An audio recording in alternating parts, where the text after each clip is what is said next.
A sonnet in response to Mark Cazalet's The Fool of God, Christ in the Garden. The Kremlin fool takes up his fountain pen and with a flourish sweeps them into war. Ukrainians young and old, and Russian men with scant idea what they're fighting for. The artist takes his brush and deftly sweeps the fool of God into Gethsemane. We're asked to stay and watch whilst Jesus weeps, his blood-stained hues portraying love's agony. A saner man would rise and run away.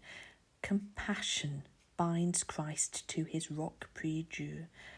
He's overwhelmed with sorrow and dismay at all his war-torn siblings must endure.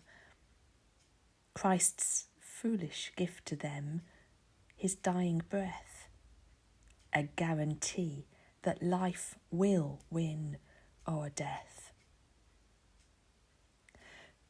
Mark Cazalet's painting is tiny, only 18 centimetres square on handmade paper.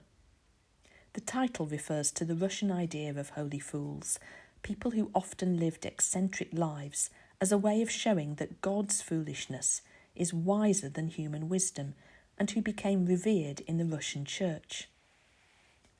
1 week after I wrote this poem, it seems painfully inadequate to refer to President Putin as a fool. Nevertheless, my jumping-off point was seeing him sign the decree which recognised the independence of separatist regions of eastern Ukraine.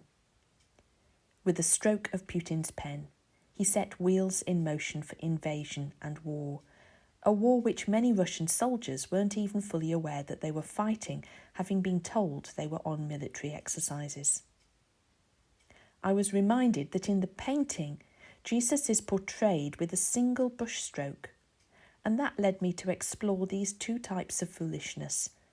Human foolishness rising from fear and the lust for power, which harms other people, and divine foolishness rooted in love and self-sacrifice, which saves them. Jesus' position draped over the rock reminded me of the traditional prie-dieu or prayer desk, whose use goes back to at least early medieval times. The last couplet was inspired by a speech by President Zelensky to the European Parliament, where he said that with the support of Europe, life will win over death and light will win over darkness, a quote featured on the front of the Time magazine.